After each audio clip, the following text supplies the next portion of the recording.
Good evening and welcome. My name is Lincoln Mali. I have the honor and privilege of hosting this Thought Leadership podcast. This is where I hope to invite and have a conversation with various captains of industry, leaders in the public sector, in the NGO community, people who are making a difference on this amazing continent of ours. Some of the leaders we will have are leaders that are beyond the African continent. The aim is to get young leaders, aspiring leaders, to learn from these leaders' journeys, to understand the challenges they face, decisions that they had to make, and to get some lessons from their journeys. So I invite you over the next few weeks to journey with me as we unpack these inspirational and amazing stories. But for this first episode, I have decided to invite a very dear friend to interview me. I hope that I can do justice to the level that I think will be happening in the next episodes. So I've invited my dear friend, Tracy Miller. Thank you so much for agreeing to have this conversation with me as the first of many episodes. Thank you, Lincoln. Thank you so much for inviting us into your beautiful home. My first question to you is, how do you know that you are called to lead? For many people, it's quite evident very early. For other people, it takes a long time. But for me, I was an unconscious leader. At a very young age, I was in leadership roles, but I was not a leader. I just occupied those roles because somebody thought I would be captain of the cricket team, captain of the rugby team. But when my father made me to understand the responsibilities, the obligations that come with leadership, I started to become a much more conscious leader.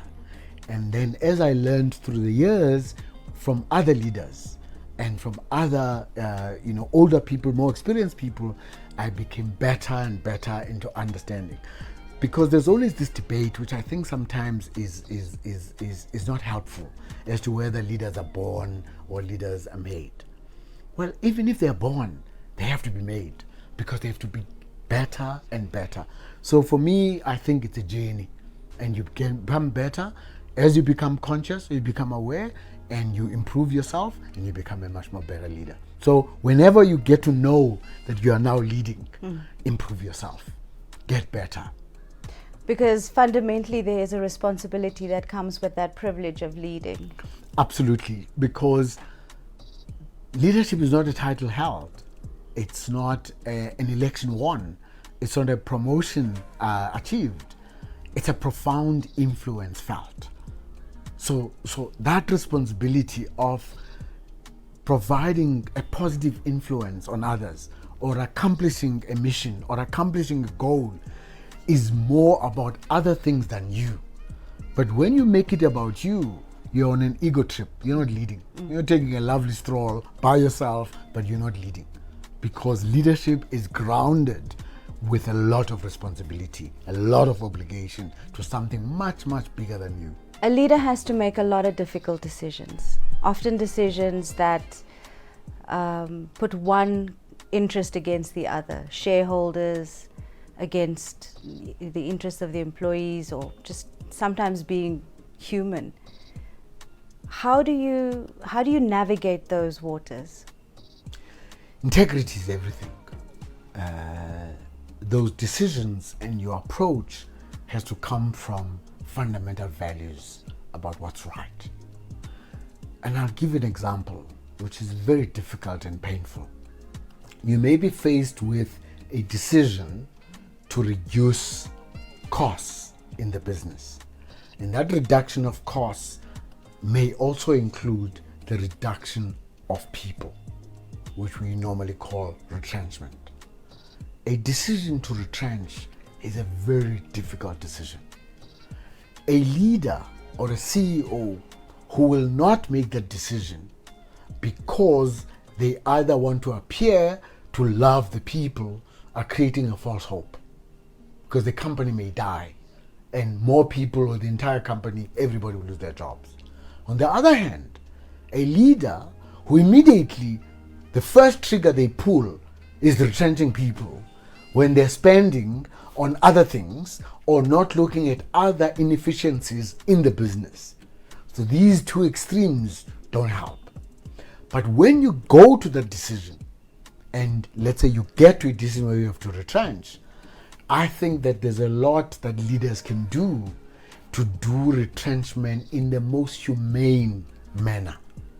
So that even if people disagree with you, but you've engaged them, you've spoken to them, and you've walked the journey with them up until the quality of the letter they get, which is not just saying this is a retrenchment letter according to section whatever. It says, this is Tracy, who's worked with our company for this number of years. This is what his skills is, and this is what he's done well. Because of the changes in our company, we've had to part ways because of retrenchment, which is a no-fault termination. Then you also write, if you want any references about Tracy, we are willing to give those references. 2, you can say in that same letter, Tracy may not be able to meet her financial obligation.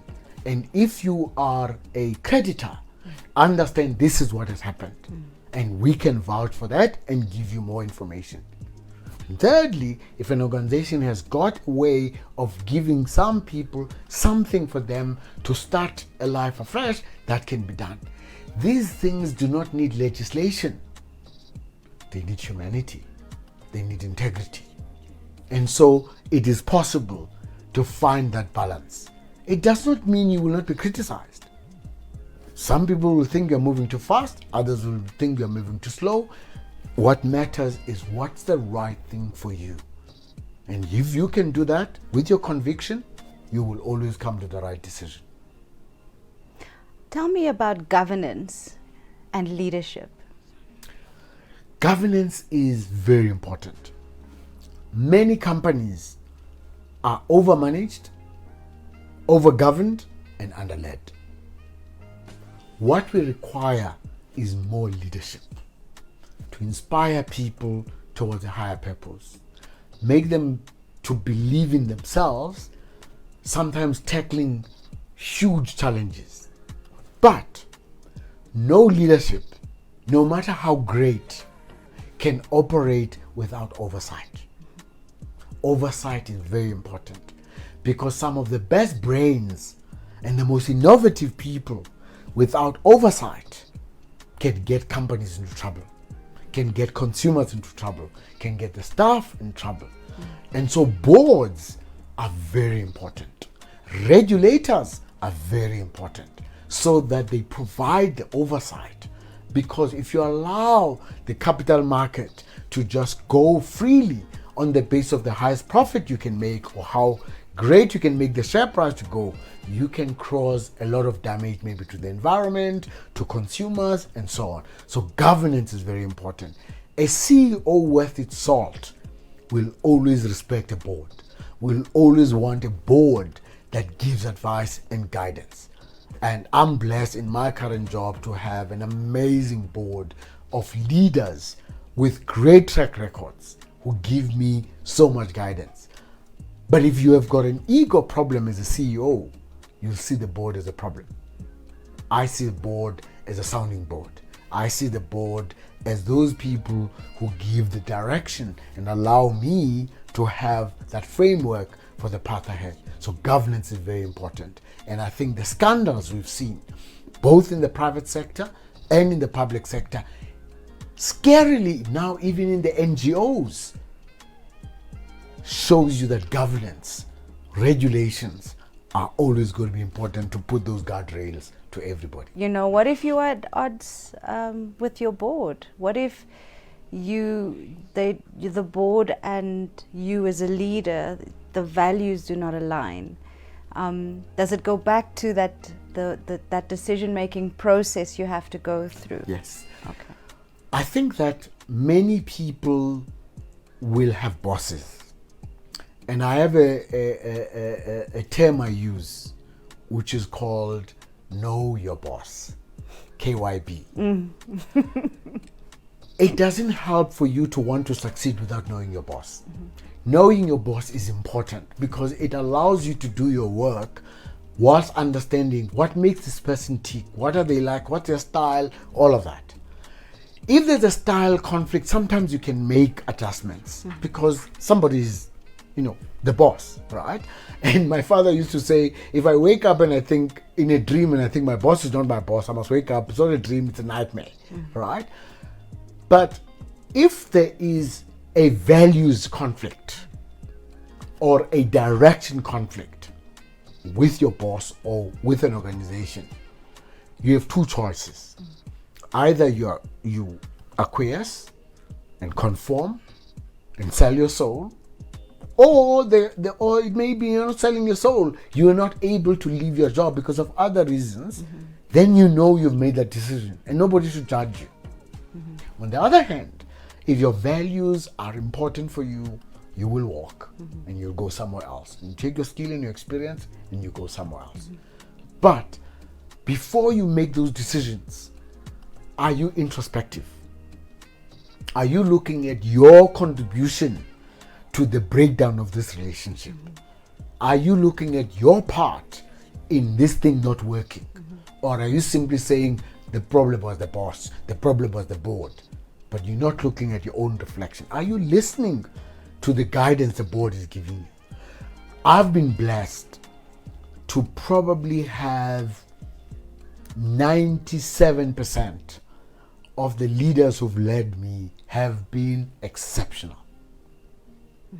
That's been a blessing. And that's why I've always said, why would I be a horrible boss when I've had such wonderful bosses? The 3% I battled. We had conflict because I stood my ground. But at the right time, I knew we needed to part ways. And I did it with dignity and respect. No drama, but I knew that our paths were not going in the same direction, and I needed to part ways. And that's important. And so all young people will go through that. I have the same discussion with my daughter, who works when she used to be managed. And I would say, okay, what did you do? What did the manager do? And she, Dad, I don't want you to speak to me as a manager. I want you to speak to me as my dad. I said, I want to speak to you as a dad who's also a manager, right? Now she's managing people. And I'm saying, how are you coming across as a manager? What are the things you didn't like when you were being managed? Are you doing the same things, right? So there's all of those dynamics. And I think that in all relationships, you have to examine your part and the other person's part and see whether you can make it work. If it can't work, of course, you have to make some decisions, whether to stay or to leave. Do you think that the quality of decision making can improve over time? Indeed. Quality of decision has to improve over time, because when you are younger and with less experience, you use your knowledge to get to decisions. As you get older, you have the value of experience, you have more insights, you hear more views, you are more discerning. Has to get better, and you have to challenge yourself more, and you also get to know yourself better in decision making. In my own journey, I see a very big difference between the young Lincoln and who I am today. Sometimes I would get involved in conflicts which were unnecessary. Sometimes I would make rash decisions that were not necessary. Now I'm more reflective. The other thing is that the more senior you get, you have to be making less decisions. Less decisions, but more consequential decisions. Many leaders don't get to make that change. They're still getting to make too many decisions on the day-to-day. And they're doing micromanagement, which is mind-numbing. We go and hire the best brains and want to do the work for them. No. Give guidance, give direction, give the tools, give the resources, and get out of people's way. Does a leader ever step aside? Yes. Succession planning is fundamental. I talk a lot about that in the book, where in each job I've had to look at who are the successors, what will happen to them. And 3, 5, 6, 7, 8 layers down, I could tell you who are the people. Because that's the actual job. Some leaders are busy doing the jobs of their employees, ignoring their fundamental job is to create that environment, that succession planning, that leadership development, that pipeline development, so that when you now have to leave, the people slot in and take on those roles. So when I look back, of so many people I've worked with who are now CEOs, who are now running big companies, who are now in huge environments, it was that succession planning and that thinking and knowing that at some point I will step aside, or at some point I will leave, or at some point the bosses will want me to do something else. And when that happens, I shouldn't be scrambling. There should be these people who are taking on these roles. And that for me is more fulfilling when people you've worked with are now taking on big jobs across the continent. And sometimes you have that goosebump feeling when they like say, there is so and so, she's a leader in this company. There's so and so, she's the CEO of this company. I mean, no amount of money you can be paid for that feeling. It's something deeper that makes you feel that you've been part of a journey with people. So, no, you shouldn't overstay your welcome. Because why are we developing young people if we're not going to give them opportunities? We've got to trust young people, we've got to trust women and give them the opportunities. And in my career, those people have never let me down. Creating enabling environments for opportunities to emerge. Absolutely. Yeah. And sometimes it's giving them big projects. Sometimes it's allowing them to, present to the big bosses. It's allowing people to go on overseas trips to go and see what's happening. You can't have leaders where they're going to the same conference every year. You're going to the same conference. Why? No, more people must go to the conference. More people must, be accredited. More people must be trained. That's exposure. Don't say, okay, my BE scorecard says I must train people. No. You must be training people, you must be exposing people, you must make people grow and do more things because they can.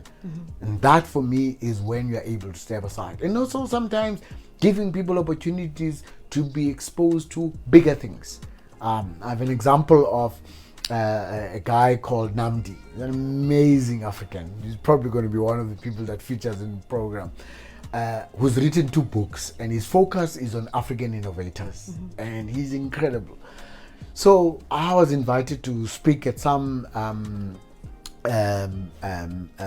technology big thing that was being organized, and everybody was like, this is a big thing. But I wasn't going to be there. I was going to be in Ghana, and I wasn't going to cancel the thing in Ghana. I said to them, so why didn't you take Namdi? It's like, take who? I said, Namdi. It's like, who's that? Like, he's a published author. He's written 2 books on innovation. They are published in the US. And there was a lot of reluctance, but I insisted. Namdi went there, and Namdi just took the stage. Now, those people and others are keeping on saying, there's Namdi. How many other Namdis? Right? It's about giving people those opportunities. I have another colleague who wrote a book. Remember, I always wanted to write a book. There was she, we were just having a conversation. She's Nigerian, and she tells me, Kiro says he's written a book called The Pressure Cooker. I'm like, wow, dude, you've written a book. Then I was writing to everybody in the company, the Global Leadership Center. I'm saying, hey, she must come. They invited her. Her book was now being spread. That's the stepping aside. Because if you're always the one in all their engagements, you're not showing the other talent that's there. You're not leading. No leader can rise up in any corporate or public sector entity or anything without dealing with so much conflict, drama, backstabbing, all of that. There are times where you are so down and hurt, betrayed, all of those things.